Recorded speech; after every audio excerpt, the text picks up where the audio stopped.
Right, well, let's pick up on that in the next 40 minutes. We're running a little late. Alors, on est déjà un peu en retard, mais l'idée, c'est quand même de commencer à 5 heures. On va continuer ce que Dominique Barton a dit sur l'investissement, le potentiel d'investissement, et là où on peut, ce qu'on peut faire. Donc, voilà ce dont nous voulons parler maintenant. Certains d'entre vous ont déjà été là avant, donc je veux regarder ensemble ce que vous pensez, pas seulement avec votre micro, mais il y a une adresse mail à laquelle vous pouvez envoyer vos questions, comme elle vous est montrée. asknifa@gmail.com. Donc utilisez vos tablettes, vos téléphones, et je pense que je répondrai à des questions qui viennent à travers cela. Voilà ce que nous allons faire dans les 40 minutes. Alors maintenant, nous avons ici, pour essayer de rapprocher l'Orient et l'Occident. Et c'est cela que nous allons essayer de faire. Donc, je vous présente nos 5 orateurs. Monsieur Miguel Acevedo, directeur général et directeur du service Banque d'investissement Afrique Citigroup. Bienvenue. Anna Gibbon Astra, directeur à l'ONU auprès du plan de développement de l'ONU.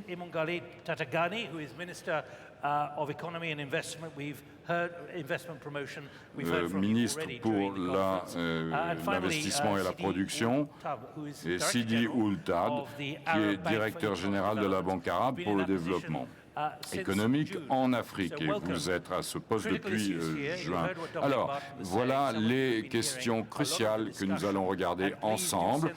Nous allons débattre entre nous et nous prendrons ensuite les questions qui viendront de votre part. Alors, en quoi, comment l'Afrique peut attirer? Miguel, vous concentrez sur l'Afrique. Alors, en ce qui concerne l'Afrique, quels sont les défis?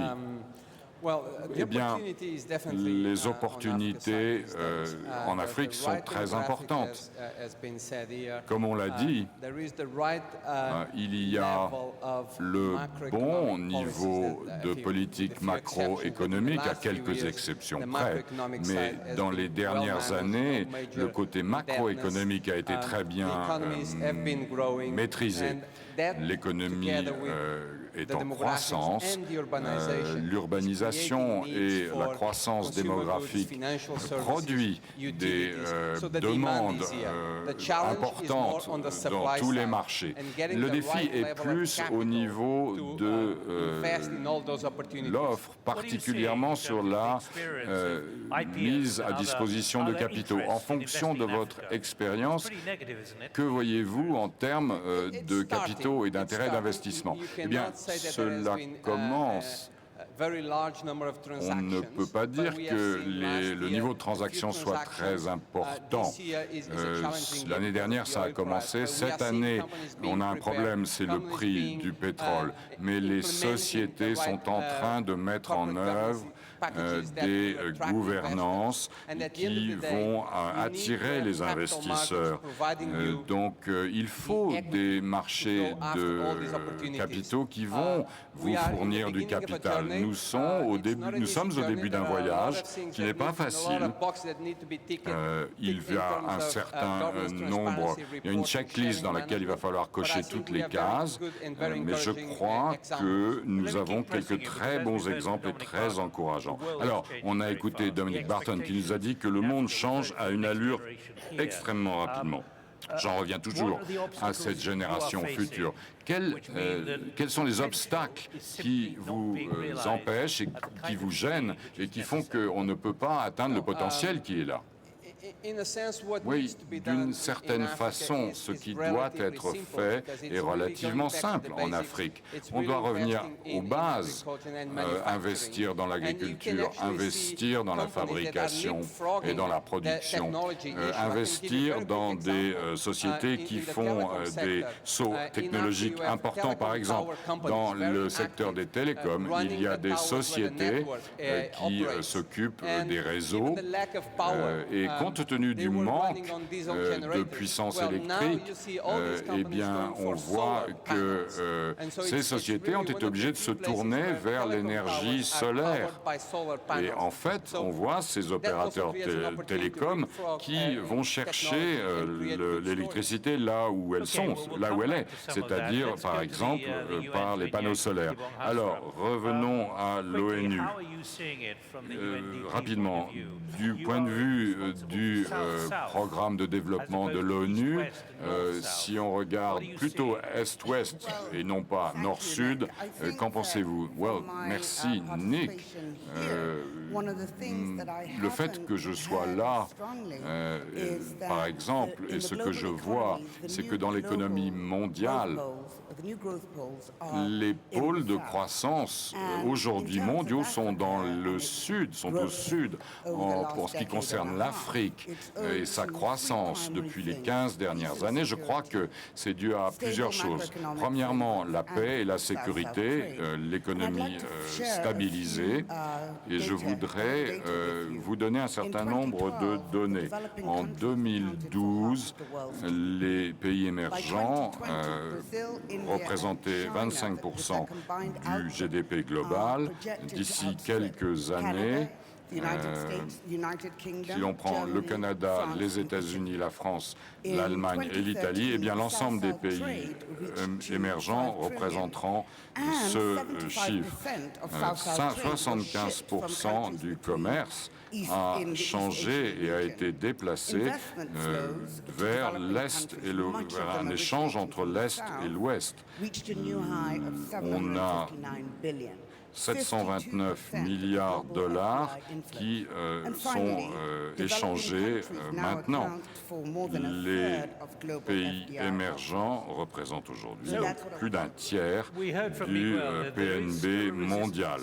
Alors, j'en reviens à Miguel. Pourtant, il y a une résistance en termes de gouvernance. Et pourquoi ce potentiel que l'on vient de voir et qui se développe est encore peu utilisé? Non, je redis, je pense qu'on a eu énormément d'améliorations en termes de gouvernance, en termes de commerce. Mais si vous prenez la Chine, par exemple, et ses interactions avec le Sud, les questions de gouvernance, par exemple, ça n'est pas... en fait, ça ne pose pas les mêmes problèmes que les relations de la Chine avec le Nord. Donc, ils développent leur commerce avec le Sud. Et ils mettent en place les investissements, les infrastructures avec les pays du Sud. Amayou, monsieur, vous regardez avec votre fonds souverain, vous cherchez quelles sont les opportunités possibles. Et comment évaluez-vous l'Afrique? Quels sont les points qui peuvent vous ralentir encore dans vos choix? Alors, je vous rappelle qu'en ce qui concerne les questions, je vous remonte, voilà. Vous avez l'adresse là en vert, en dessous de moi sur l'écran. Donc, posez vos questions également par là. Donc, cette question, votre évaluation à propos de l'Afrique, oui, eh bien, ce que je peux vous dire, c'est que nous voulons soutenir des projets de développement plus que investir. Donc, nous, par exemple, à partir de l'Arabie saoudite, nous voulons participer à des projets plutôt que participer à des investissements. Nous sommes actifs et nous, dans 82 pays, depuis Cuba, à l'ouest jusqu'à la Chine, à l'est. Et nous sommes ici pour trouver des façons de coopérer, de soutenir le développement et des projets ici. Et je veux juste dire une chose à nos frères et sœurs au Gabon, que les fonds saoudiens arrivent. Qu'est-ce que ça veut dire, ça? Nous avons l'intention de soutenir des programmes gouvernementaux et des projets en infrastructure, par exemple l'éducation, la santé, les routes, tout ce que le gouvernement considérera comme important, nous serons là. Nous remercions beaucoup le président de la République par le fait que nous puissions être ici et que nous puissions commencer des relations avec le Gabon. Alors, Sidi Ould Tah, vous avez commencé votre nouveau poste en juin. Donc, pour lui, c'est vraiment, pour vous, c'est vraiment votre ADN, l'ensemble de votre carrière. Mais je peux comprendre que vous avez à la fois des espoirs et en même temps des frustrations. Je pense que vous êtes assez proche, d'ailleurs, du soutien de l'Arabie saoudite.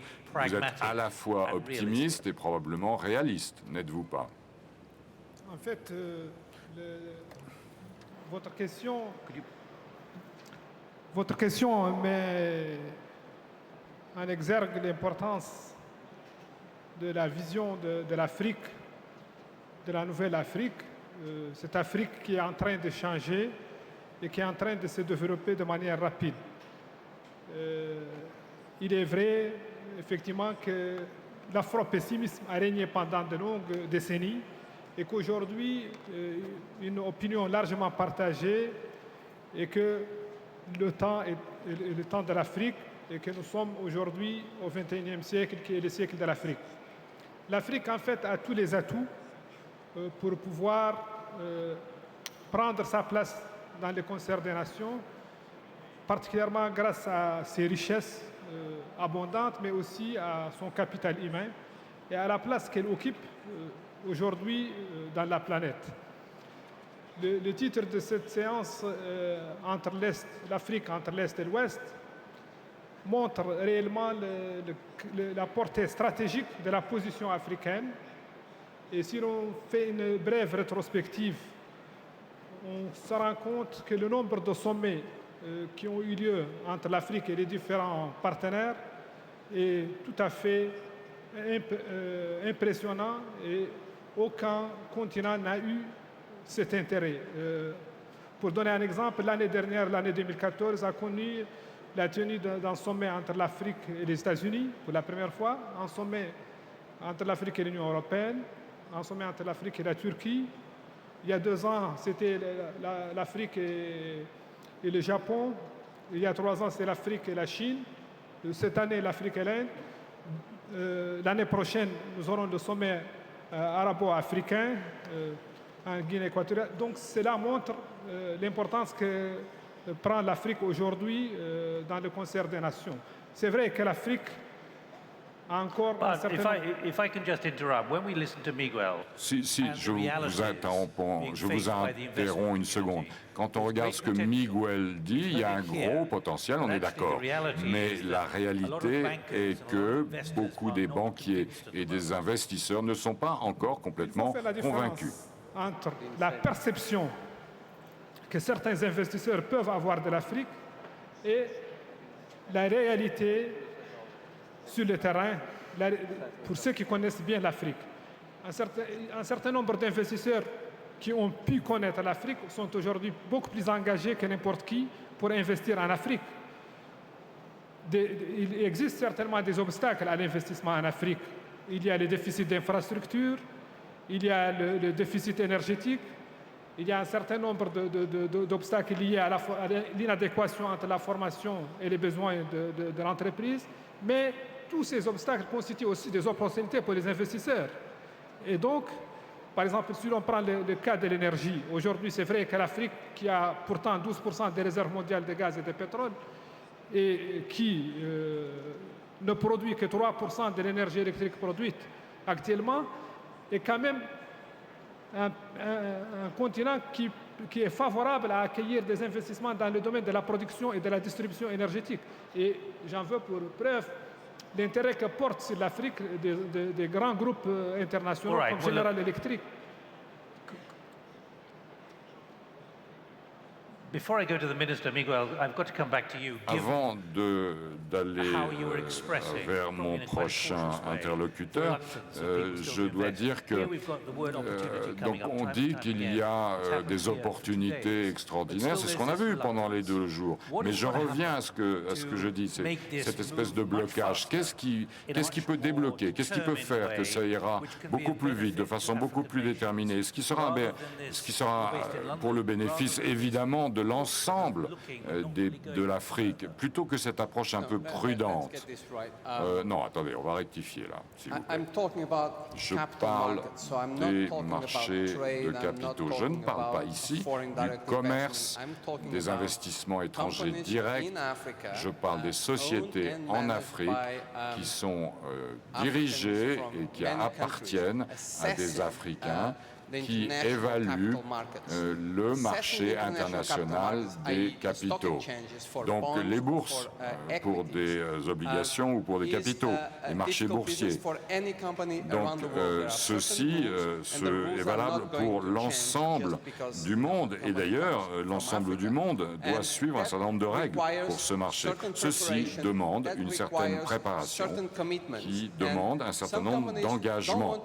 Certaines sociétés ne souhaitent pas le faire, certaines sociétés ne peuvent pas le faire et d'autres peuvent le faire. Nous avons vu l'année dernière, par exemple, une société nigérienne, Seplat, qui est une société de pétrole locale qui fait 500 millions, qui a introduit 500 millions de capital à la bourse de Londres. Voilà un bel exemple.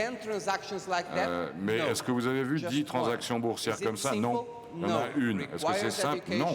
Ça demande un niveau de compétence, ça demande une façon de montrer aux investisseurs que la société est bien managée, une façon de présenter la société.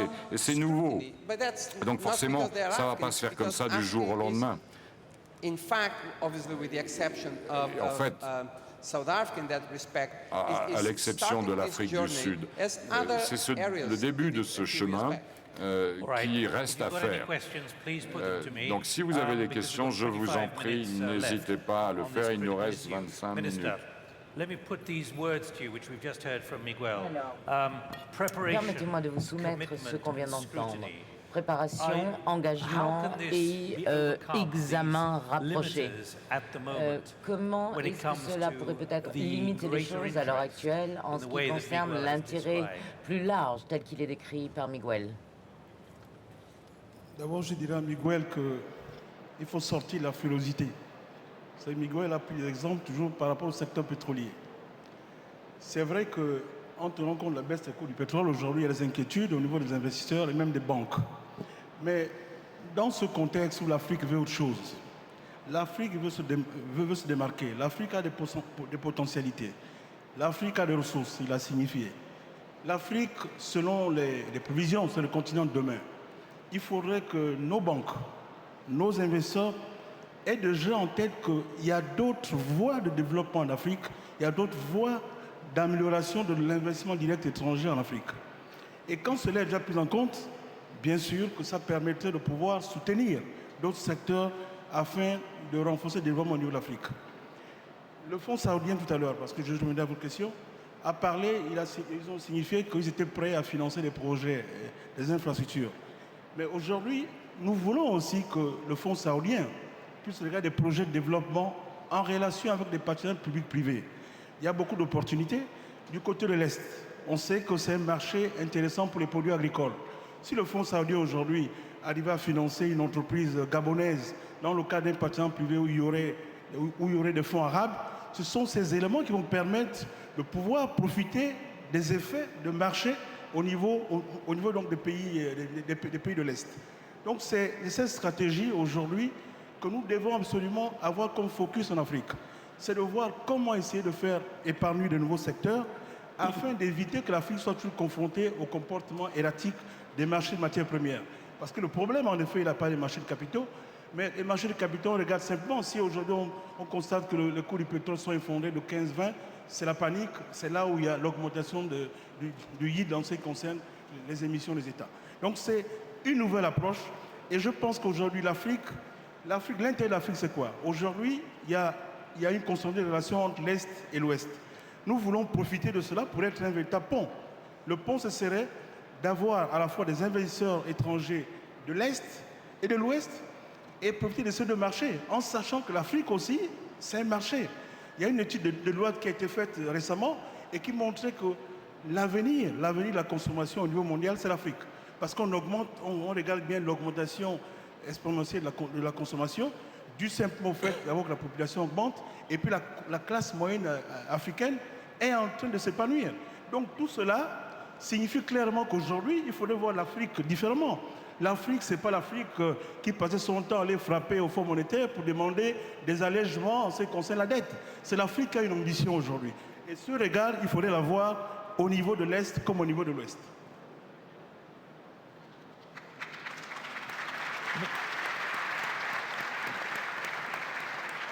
Alors, ce que j'aimerais savoir, c'est si quelqu'un ne souhaite pas envoyer un message par mail, on peut vous donner des micros si vous avez des questions à poser. Et le micro va vous être tendu dans quelques instants. Monsieur le ministre, nous parlons de l'Orient et de l'Occident, mais est-ce que nous pouvons cadrer vraiment ce sujet? Parce que je vois l'échange de négoces entre la Chine et l'Afrique est passé de 9 milliards de dollars en 2000 à 211 milliards en donc ça, c'est vraiment un accès sud-sud. Est-ce que peut-être nous abordons le sujet du mauvais angle? Mais pas du tout. Il faudrait prendre ce sujet de façon intégrée. D'abord, l'Orient, c'est bien. Il y a des gens qui aiment s'installer à l'Orient.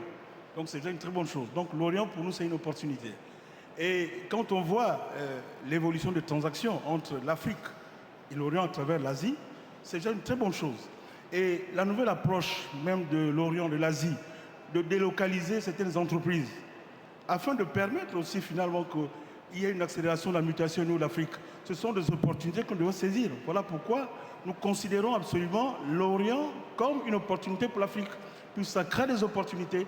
Aujourd'hui, nous voulons que les entreprises asiatiques s'installent au Gabon, puissent évoluer dans des zones afin de permettre d'avoir un effet levier au niveau de la compétitivité et permettre que nous puissions capter davantage la valeur ajoutée au niveau de l'économie gabonaise. And from the UNDP's point of view, are we Et framing du this point de correctly, vue talking about du East and West? PNUD, est-ce que l'on approche cet aspect de la bonne manière? J'aimerais vraiment entendre dans nos discussions ce qui se passe dans l'aspect sud-sud des choses, pas uniquement la Chine, pas uniquement l'Asie. Il y a là un grand nombre de liens commerciaux qui peuvent se nouer ici également. Et le gouvernement du Gabon peut effectivement attirer d'autres acteurs de l'industrie pétrolière et du gaz et ensuite construire des opportunités commerciales, la recherche au niveau des données et également examiner les différentes technologies disponibles et leur développement potentiel. Et donc, je pense qu'il s'agit là du sud-sud qui travaillerait ensemble. Et je pense que dans ce contexte actuel, cela n'a pas été entièrement exploré. Excusez-moi, je reçois quelques messages. Le défi ici est bien sûr de circonvenir les anxiétés des investisseurs et d'obtenir des engagements favorables à l'efficacité et à la gouvernance. Et il y a un petit bout de message qui manque. Il s'agit d'investisseurs de l'Orient qui, effectivement, ne sont peut-être pas aussi à l'aise avec ces idées qu'il n'y paraît. Je pense que, en ce qui concerne le marché des capitaux, nous voyons un fort intérêt de la part de l'Europe et des États-Unis. Plus récemment, nous avons vu des intéressants significatifs venant de l'Orient, incluant la Chine, mais pas exclusivement, et venant également du Moyen-Orient. Je pense que cela devient une base d'investisseurs beaucoup plus large que celle que nous avons connue par le passé. Et cela vient vraiment d'un peu partout. Mais les gérants d'actifs aujourd'hui sont toujours plus nombreux en Europe et aux États-Unis. Est-ce que vous voulez voir une discipline plus stricte, par exemple, en ce qui concerne l'efficacité et la gouvernance sur le long terme, c'est-à-dire les niveaux d'engagement des États? Vous savez, pour être franc avec vous, avec les projets africains, nous rencontrons certaines difficultés. Et nous faisons de notre mieux pour contrôler les choses. Mais c'est vrai que la situation s'améliore. Si vous comparez ce qui se passait il y a quelques années à ce qui se passe aujourd'hui, il est évident que l'amélioration se fait sentir et nous pensons que cela va continuer. Malheureusement, si l'argent fourni par le Fonds de développement saoudien, qui est le fonds de l'Arabie saoudite,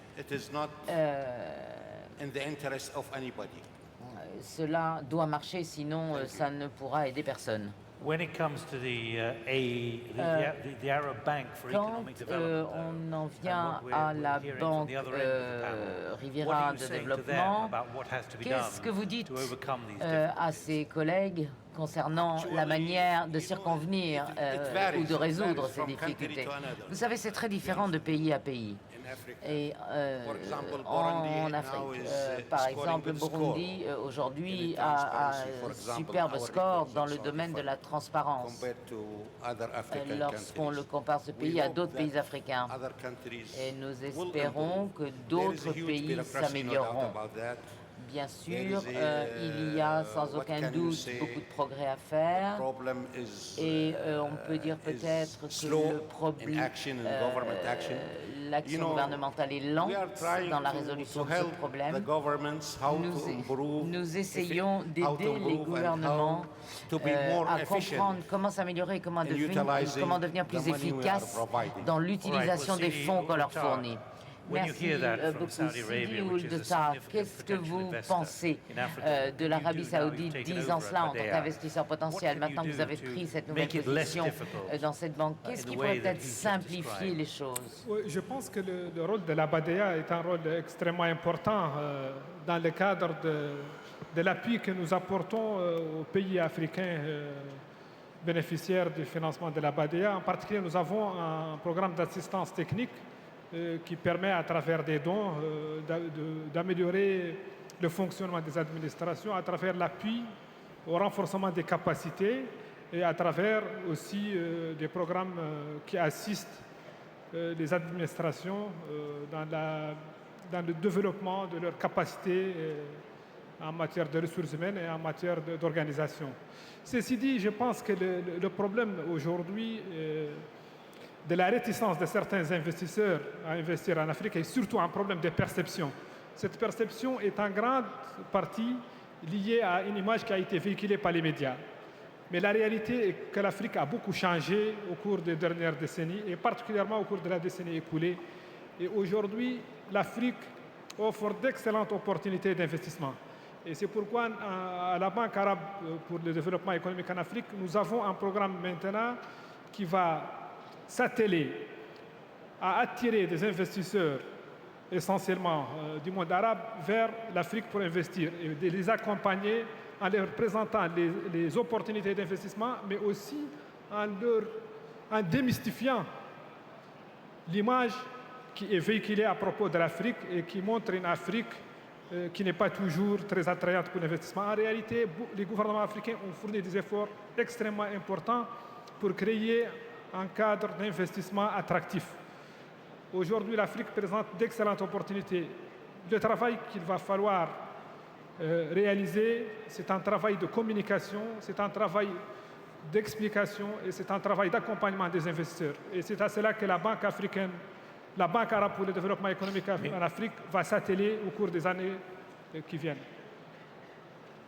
Miguel, would you say the word is phenomenal or not? Would you Miguel, diriez-vous qu'effectivement les opportunités sont, le potentiel est phénoménal ou pas? En fait, je dirais que du point de vue de la Banque arabe de développement, il y a eu effectivement une croissance phénoménale, mais je dirais que du point de vue capital en soi, pas vraiment. La croissance a été forte parce qu'elle partait de très bas. Et je pense qu'il y a un très long chemin à parcourir encore, mais je suis sûr que les marchés seront présents. Nous avons encore 10 minutes. J'ai un grand nombre de questions dans cette salle. Matthew Smith, PDG à École Gabon Vert. Dans un contexte perturbé, est-ce que le Gabon pourrait maintenir un niveau stable d'investissement dans sa main-d'œuvre, par exemple, afin de générer la croissance? Monsieur le ministre, ou peut-être le PNUD. Vous savez, j'écoute ce qui se dit sur l'inversion des tendances, les ruptures avec le passé, etc.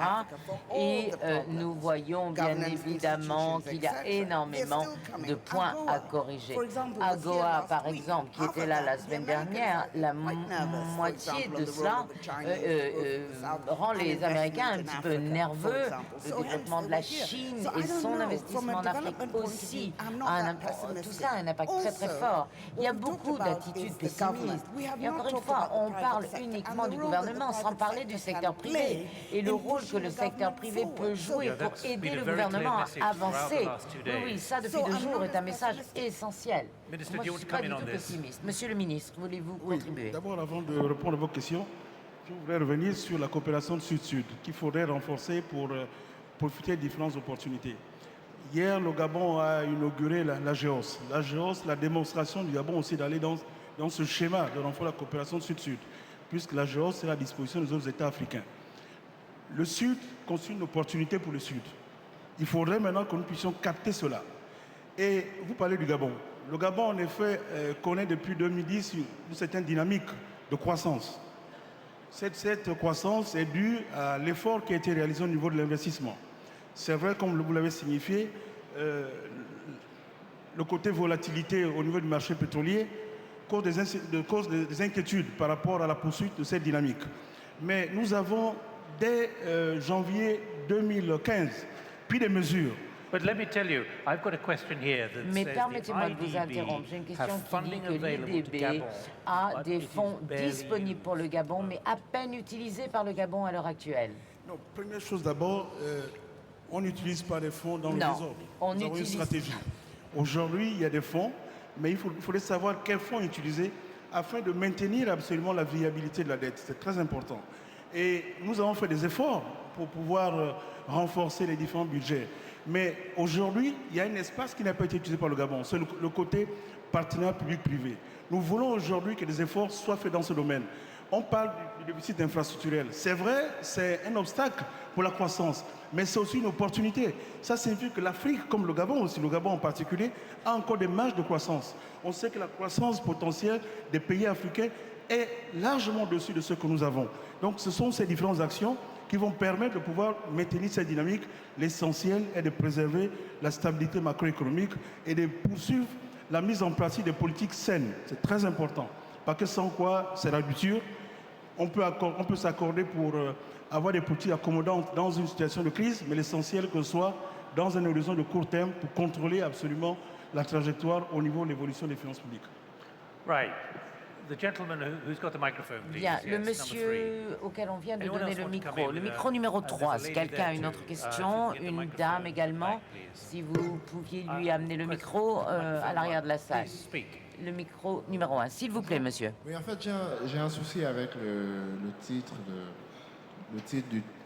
la conversation et l'image qui va avec.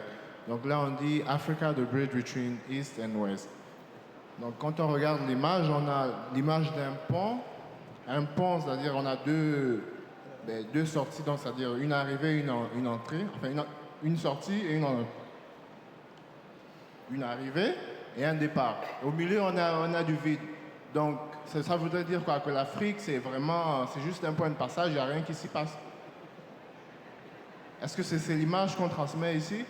Et après, là, on a les Chinois là, qui sont devant avec les chapeaux. Ben, c'est eux les chefs, en général, des entreprises en Afrique. Okay, thank you. I'm going to take that. Thank you. I'm going to take that as a comment. Merci, je vais prendre ça comme un commentaire uniquement. Madame, avec la main levée, micro numéro 1, s'il vous plaît. Bonsoir, mesdames, messieurs. Manaï Amel, Mosaïque Ingénierie Tunisie. Alors, ma question, elle va être rapide, mais sur 2 volets. Je vais m'adresser à madame. Elle a parlé du secteur privé qui doit collaborer absolument avec l'État et les gouvernements. Mais quand on essaie de rentrer dans le milieu privé, concrètement dans l'investissement, il faut aussi que l'État fasse le pas vers le privé. Donc, sur un niveau national, peu importe le pays africain, il y a déjà un problème là-dessus qu'on doit régler en interne, nous en Afrique, avant de demander aux investisseurs étrangers de venir. Si je rajoute cette difficulté, d'où le volet de ma deuxième question, on va arriver à un ratio entre le risque que les investisseurs prennent en Afrique, on les a cités, l'instabilité politique, l'instabilité sécuritaire, manque d'infrastructures, manque de formation. Okay. Est-ce que le ratio est positif ou négatif et qu'est-ce que nous devons faire pour rassurer les investisseurs pour venir en Afrique? There's nodding here. Miguel, do you want to take it? Miguel, I can take that. oui, je vais répondre à cette question. Et d'ailleurs, les investisseurs qui se tournent vers l'Afrique regardent le compromis entre le risque et le retour sur investissement. Et c'est un compromis qui est positif. Il y a plus de risques, mais les retours sur investissement sont beaucoup plus élevés aussi. C'est ce qui se passe en fait. Donc ce compromis monte et descend en fonction d'un grand nombre de facteurs. Mais il est clair qu'on arrivera à ce ratio qui pour le moment est plus large que 1. Et vous, votre évaluation, s'il vous plaît. It is not our, area, but ce n'est pas notre domaine, si vous voulez. there is not much I can comment on this one. Et je ne peux pas vraiment faire de commentaires là-dessus. Alors, représentant le PNUD, je suis d'accord avec le commentaire sur le pont entre l'Est et l'Ouest et l'Afrique au milieu et les Chinois devant. Et tout d'abord, dans la profession de pétrole et de gaz, il y a des producteurs bien établis qui ont dû bien évidemment se lier pour éviter l'entrée du Brésil et de la Chine. Et également se mettre d'accord pour savoir comment gérer ces produits. Maintenant, en ce qui concerne les États et les gouvernements et avoir besoin d'être soutenus pour aborder les États et les gouvernements, il est vrai qu'en Afrique, les gouvernements ont toujours des problématiques de gouvernance. Mais dans le cours de ma vie, j'ai vu une croissance, un changement, une transformation qui n'était absolument pas possible dans mes premières années dans le domaine du développement. Et donc nous parlons des gouvernements et des institutions et je me répète encore une fois, tous ces investisseurs arrivent, comme l'a dit Miguel, le retour sur investissement est tel que le risque est abordable. Et nous parlons bien sûr de pauvre gouvernance ou de besoin de renforcer les capacités. Moi je ne m'inquiète pas en tout cas pour ce qui m'importe dans ma carrière. Alors maintenant, une question micro 2. Merci. Je suis M. Moulambi de la société civile du Gabon. Alors, je suivis avec beaucoup d'intérêt les interventions, notamment de M. Sidi et du ministre gabonais. Je suis d'avis que le partenariat public-privé peut amener la croissance, mais je pense qu'il faudrait, sur le partenariat public-privé, avoir une harmonisation là-dessus, parce que ça peut créer de la pauvreté, ça peut aggraver de la pauvreté. Je sais que l'UMOA réfléchit là-dessus, et il y a donc un atelier d'harmonisation. Mais sur les différentes présentations qui nous ont été livrées ici, et notamment au niveau des obstacles pour la croissance en Afrique, on a bien vu que le président Ouattara nous a démontré qu'après la sortie de crise, il a pu obtenir 9% de croissance. notre région est entre 4 et 6% de croissance. Est-ce que nous ne sommes pas devant une croissance précaire, devant des phénomènes de crise tels que les conflits armés, même si les pays africains ne sont pas producteurs des armes? Okay. Right. Precarious growth. Donc la croissance précaire au 6 à 9%.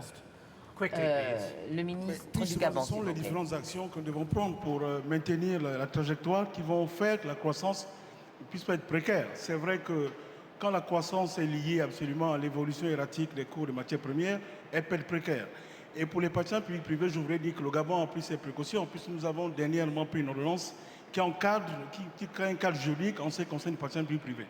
Voilà ce que je peux dire à ce niveau, parce qu'on n'a plus assez de temps.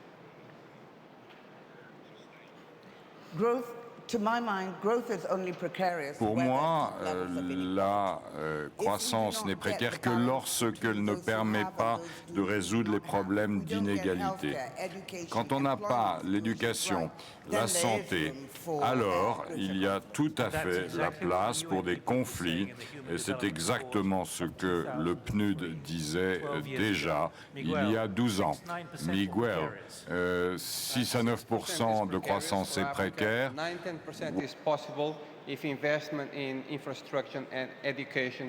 à 10%, c'est possible à partir du moment où l'éducation se met bien en place.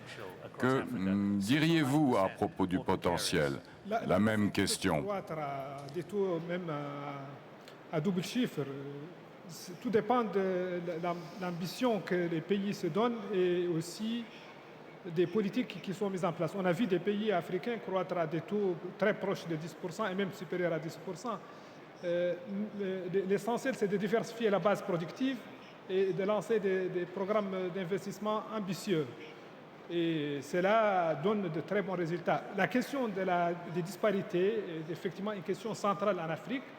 Et il est extrêmement important que la prospérité soit une prospérité partagée. Je pense que l'exemple du Gabon émergent est un exemple extrêmement intéressant. C'est une stratégie qui est basée sur la prospérité partagée.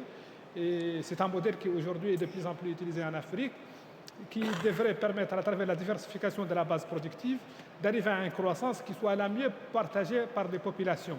Et je suis tout à fait optimiste par rapport au potentiel africain de croissance, mais aussi par rapport au potentiel africain de partage, car la culture africaine est une culture de partage, et je suis sûr que les politiques publiques s'orientent vers cela, et je suis tout à fait optimiste sur les résultats qui seront réalisés au cours des prochaines années. Remettons quand même un petit peu de prudence ici à travers la question qui m'est posée.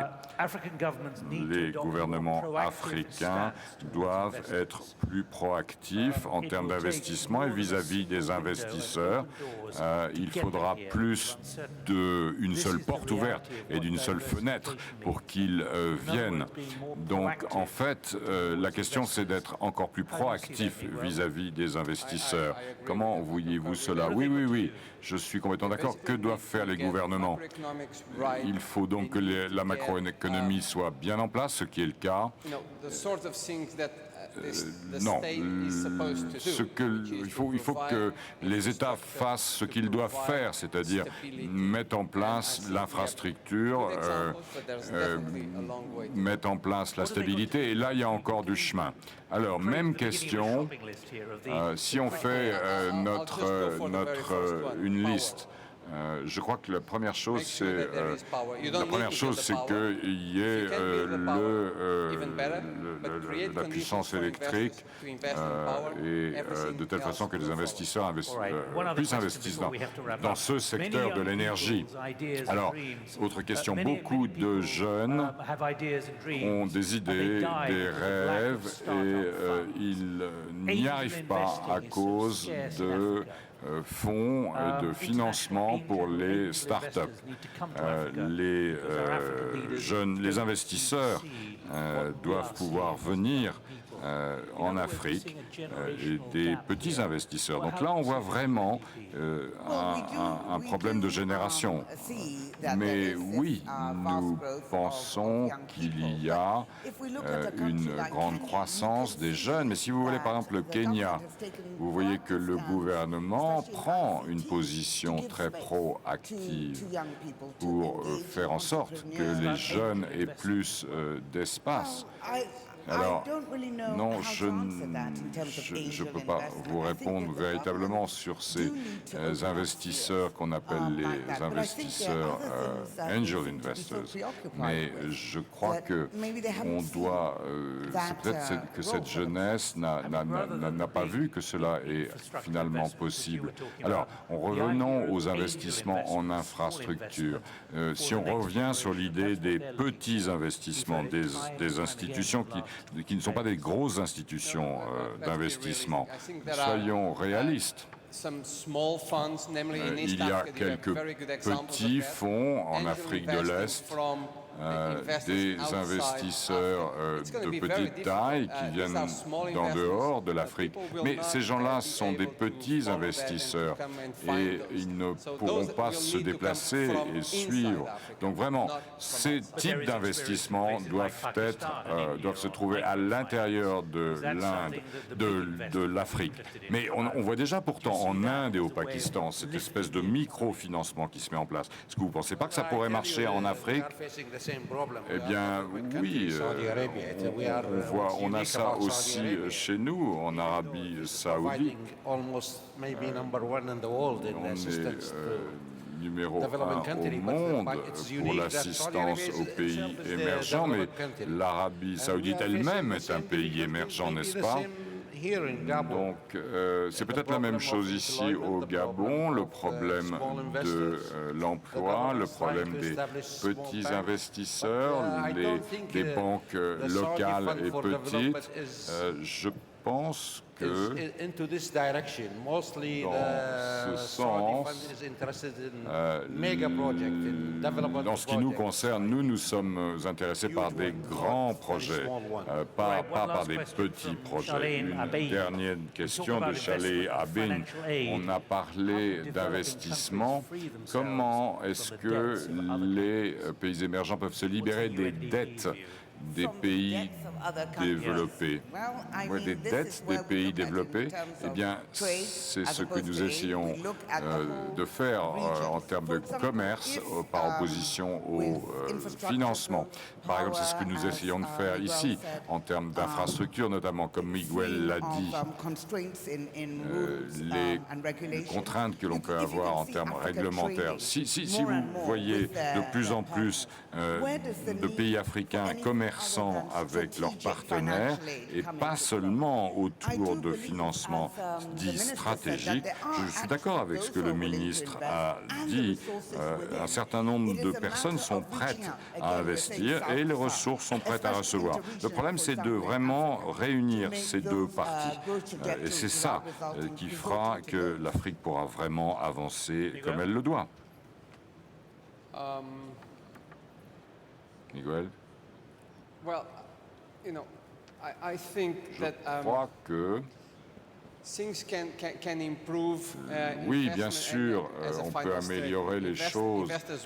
Les investisseurs viendront et viennent en Afrique, mais il y a certaines règles qui doivent être respectées.